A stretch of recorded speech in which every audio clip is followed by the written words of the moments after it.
Hi, this is Jim Craig with Planet of Mystery. Recently, I sent a friend a Raspberry Pi loaded with the Astroberry suite of software, and I want to help her get started, make it successful, at least as successful as I've gotten, which is, fair to middling. And hopefully, what I show her here will also help you.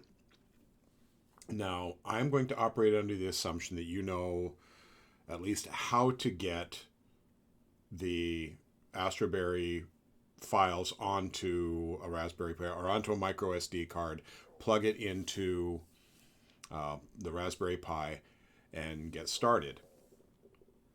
There are videos that will tell you how to do that. Because I've already set that up for her, she doesn't have to worry about it. So I'm not going to cover that here. What I'm going to do is show from her first connection to hooking up her, getting her telescope configured, getting her camera configured, and those sorts of things, or at least how I did it, and then she can go from there to work with my system, and then show a few other things as far as being ready to start doing astrophotography sessions. Now, most of the videos I have seen on YouTube deal with logging into the Astroberry through its web server, which I'm sure is fine, but because of the resolution of my tablet and the resolution of my computer, which I'm now using a desktop computer, I prefer to log in using its built-in VNC server. In order to do that, you're going to have to download the VNC viewer for your whichever device you use, and I've got the link down below to go to their website. You can also probably, if you're on iOS, you can probably get it through the Apple Store. If you are on Android, you can probably get it through one of the services there, like the Google Play Store, that sort of thing. It's really easy to find. But we're going to start as if, you've got that installed, like I've got right here. And depending on how you log in, you can log in directly to the Astroberry on its VNC server. Now, currently, my Astroberry is connected to my home Wi-Fi network, so I type in the address. Now, I did hook a monitor to that Raspberry Pi so I could look up the address, and it's pretty typical. I want to make sure I get this right. Usually, it's like 192.168.1 point something. In this case, in my case, is 103. Oh, and this has gone over to another screen, so I'm going to try to bring these over here. The first thing is it says it's never connect. This computer is never connected to this server, so I'm just going to tell it, yeah, it's okay to do so. Then it's going to prompt me for a password. I don't know why it's doing that on my other screen. And the default password is Astroberry. Astroberry. You can set up a different password later. And if you aren't a good touch typist and you want to see what you're typing, you can just click that little eyeball. And I'm going to tell it to remember that password. That way, next time I go to log in, it will do it automatically. And for some reason, once again, it has decided to do all of that on my other screen. It is a problem with using two screens. So here I am. This is actually the Raspberry Pi that I'm connected to. And the software I'm going to really concentrate on today is called KStars, and inside of KStars is another piece of software called Ecos. And Ecos runs Indie servers. It's a series of drivers that will let you connect your various devices to your Raspberry Pi. So I'm going to come up here, see the little telescope icon up here, and it is going to start up KStars. You can see there it is, it's thinking about it. Loading a bunch of objects. Now, the first time you run KStars, it's going to prompt you for a bunch of information. I've already run KStars on this computer, or on this Raspberry Pi. I've already run KStars, but it will bring up actually a thing here. If I go under settings, it will bring up first it'll bring up configure KStars, and then under settings it will also bring up what is called a startup wizard. And you can bring that up just by going under settings and tell it Startup Wizard, tell it next. And then you can tell it where in the world you are. And it has several cities in different places. I used to live in Boise, so I picked Boise. And yes, you'll hear my office assistant in the background. Boone, North Carolina is fairly close to where I am now. So let me pick Boone. And that will automatically, from the time server, set the clock. Then you can download extra data. I have not on this one. I mean, you can. Mostly it's like really, in some cases it's pretty pictures. In some cases it's catalogs of things. I say common images displayed in the details window, that sort of thing. Because for the most part, I am simply going to just do this with my telescopes. I don't need all of that stuff. So we're going to skip that and hit OK. And that pretty much sets us. I'm doing this at 11:11 a.m. on June 24th, 2021. So that is the proper time. Now you'll see there's a little image of an observatory here. This is the ecosystem. And it's going to bring it up. And you can see I've already got it configured for one of my little telescopes. I have the ETX90. I'm going to create a new profile because I don't believe I have a profile for my Celestron gear. So you hit the plus arrow, and this brings up the name of it. I'm going to call it Celestron. Then for my mount, I can come down here and pick the mount. My mount happens to be a Celestron CGEM. The CCD I use a Canon DSLR, so I pick Canon DSLR. My guide camera is the ZWO ASI 120 MC-S, so just pick ZWO CCD. I don't have a focuser, and then I sometimes will use a GPS, so I pick GPSD. Then I hit save, and now I've got that profile. Now I don't currently have any of that equipment connected, so if I hit the little start button here, it's going to complain and tell me everything I don't have connected. So for the purposes of this demonstration, I'm going to use one of the simulators. Now if I look at that's right, I can't really edit the simulator there. I'm going to start the simulator, and it's going to bring up everything to tell me all the connections are there. It tells me what kind of connection it is. It's actually got a simulated focuser. The telescope simulator, if I go through it, I tell there's the connection. That's the USB device it would go through. Options, and under options, I can put the aperture, which for, this is emulating my Celestron. So my aperture is 203.2 millimeters. The focal length is 2032. And what you'll do is you'll type in this right-hand window. So say I want to change that to 500. Then hit set. Of course, I don't want that. So I'm going to put that back to 203.2 and hit set. You can't tell it what this number, you can't change the number over here. You have to change it on the right. Now for my guider, it's 30 millimeter aperture. It's a small one, 120 millimeter focal length. Then under simulation, it will have a lot of different things. Site management, all of that sort of thing. Guide simulator. Oh, under the CCD simulator, or actually under the guide simulator, go under general info, options. Okay, see the defaults are 1280 by 1024, but I know that my camera is 1280 by 960. I think it's a pixel size of 5.20 microns. I know that mine is 3.75 microns. So these are important things to know, and you can put them in there. Same thing under CCD simulator. If you look under simulator config, I know that my camera has an X resolution of 3888, a Y resolution of 2592, and a pixel size. The pixel size, actually I'm going to change this to be absolutely correct. I know it's 5.19, not 5.20. It doesn't make a huge difference, but it can. So I'm going to hit set. Oops, I forgot to change that. So let's put that back at 3888 and that at 2592. Then hit set.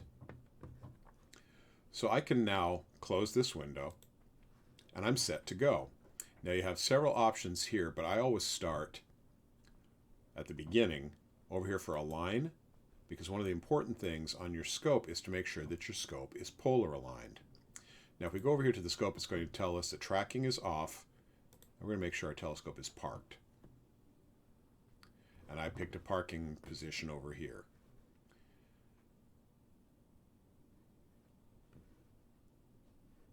And it's slewing pretty slowly.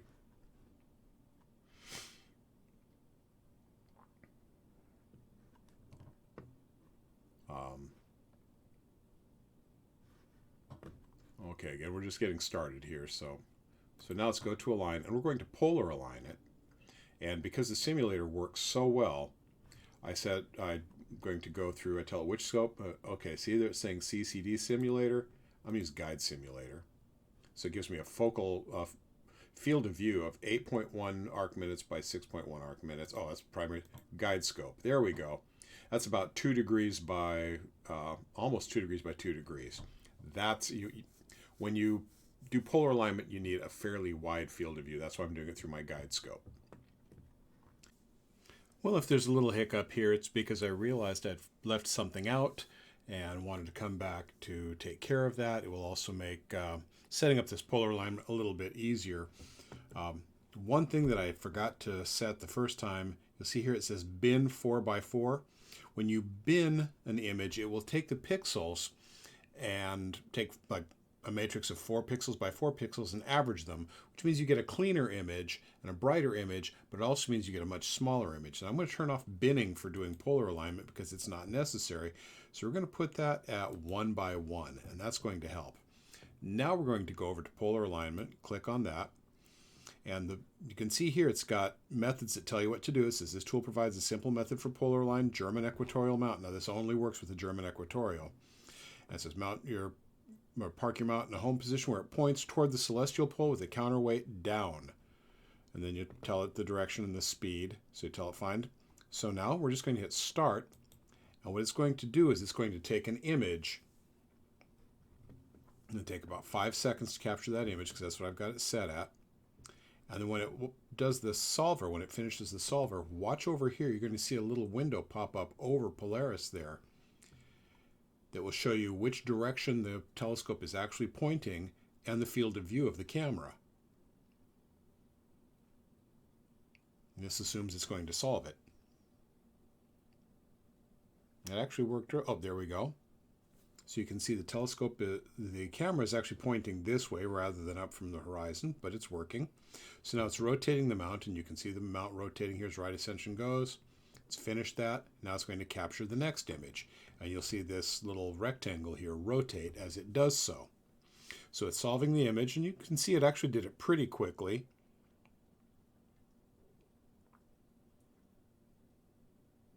Although, again, as I said in my other video, or the other version of this video, it's about as interesting as watching paint dry. And there we go. We see that it is rotated. So now it's slewing the telescope again. It's going to slew it 30 degrees, or roughly 2 hours of right ascension, taking the next image. And it's going to take a total of 3 images. So it says it's capturing the third and final image. It's now solving it. And what it's doing from that is it's building a model of where the North Pole of the scope itself is actually pointing compared to the North Celestial Pole. And then you can correct it. And it says we're only off by 32 arc seconds. So this image here shows where the North Celestial Pole is compared to where the telescope North Pole or northern axis is, or the right ascension axis. So now we're going to tell it next. And what we'll do is we'll click refresh, and it'll take an image every second and update the image. So here we're seeing live. This is what the camera would actually see. What I like to do is I like to blow this up to full screen. And we're going to see if we can get that to fill our entire screen. So let's zoom in. There we go. Yeah, this is better than I would. See, I didn't do the binning earlier, so I couldn't do this. And what you'll do, it's kind of hard to see here. I'm not sure if I can zoom in far enough because we're so close to being truly polar aligned. You're going to see, just barely see it, there's this little purple dash there, let's put on a brighter star. That's actually Polaris. And that little there's a little purple dash there. And what you'll do is you'll click on the star, and then you will move the altitude and azimuth axes of your telescope, not the right ascension and declination, but the altitude and azimuth axes, until that star is on the end of the little purple dash. Now, because our scope is actually fairly well aligned, that dash is going to be off, so you're not going to see that dash. So then when you've got that finished, you're polar aligned. So come here, we're going to shrink that window back down. We're going to make it fit. I think that's shrink to view. Fit in that window. And hit done. Don't hit stop. So we're polar aligned. Now it's going to park the mount again. And because it's simulated. Now what we want to do is we want to build what is called a mount model. And the mount model, what it does is it helps the telescope determine exactly where everything in the sky is relative to how it's pointed, and it makes slewing to things a lot faster, a lot smoother when you go to start looking for images later. So we're going to come down, I'm actually going to move this over, and in order to do the mount modeling, you have to set your solver action to sync, so it will synchronize on those objects. Also because we, let's click Mount Model, and it will take the telescope. Again, move this out of the way. I like to be able to see where the scope is actually pointing. Now, if your sky is like mine, where I've got a lot of trees, I have to pick the stars I'm looking for. So I can look up in the sky and say, well, I'm looking for, say, the star Betelgeuse. And it'll pick that star. Then I want to pick a star in another part of the sky and say, I'll pick Dubby, if it lets me do it.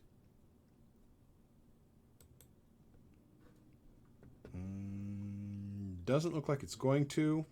See if I can find something a little closer to that. Alioth is too close to the horizon.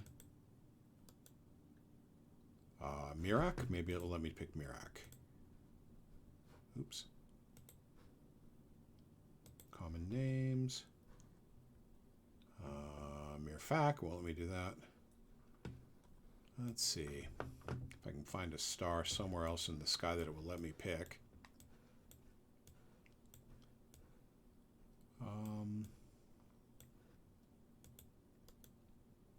How about Alpharats? Maybe it will let me pick that one. Boy, I'm not having any luck with these at all.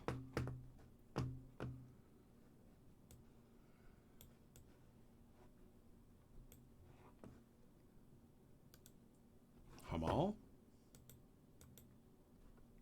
I keep clicking the wrong thing there. Hamal. There, let me pick Hamal. Now what it's going to do is it's going to slew over to that star, plate solve to make sure where it is in the field of view.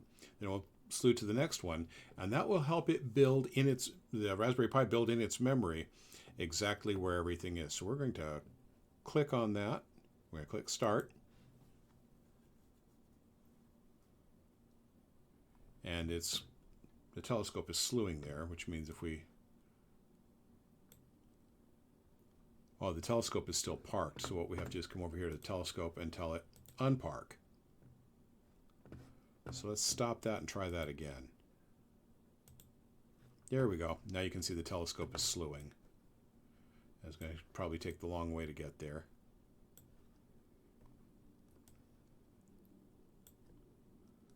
And of course this is daylight, so the sun is out. I wouldn't even try this. And now it has found Betelgeuse. So if we come back here, it's capturing the image. It's found Betelgeuse there in the center.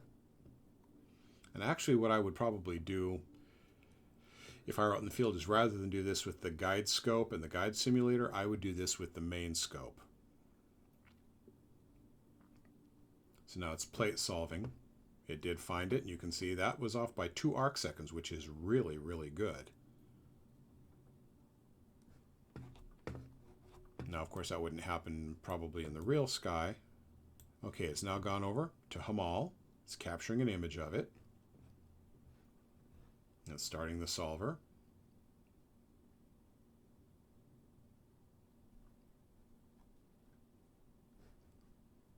And when the little wheel stops here, there, mount is finished, and you can see there, it says its arrow is 0 arc seconds, which means it's perfect. Don't ever expect that to happen in the real world, because your telescope is, nobody's telescope is that perfect. You can only do that with a simulator. So now we've got the mount model set, we're polar aligned, we are ready to start capturing our first image. And the next video in this series is just going to be how to capture a basic image. And the third video in this series is going to be how to set up an observing session or a capture session so you can automate the whole process from aiming the scope to capturing the images. I will also talk about how to move images from your Raspberry Pi onto the computer where you're going to be doing processing. Now, if you like what you see here, give me a subscribe, thumbs up, and if you really like what you see and want to help me bring these videos to you, you can help me out by becoming a patron, and that's as simple as going to patreon.com, Planet of Mystery. That's planet_of_mystery. And for as little as $1 a month, you can help me bring these videos to you, get access to exclusive content, get help from me personally, because I like to help folks out, and even have contests. Now, I've got a contest coming up in July of 2021. It's going to run from July 1st, I believe, to August 31st are the dates I have. But the details on that are going to be available to my patrons first. So definitely head on over there, consider becoming a patron. You might like what it is you're going to get your hands on. But until then, until the next video, this is Jim Craig with Planet of Mystery telling you, keep looking up.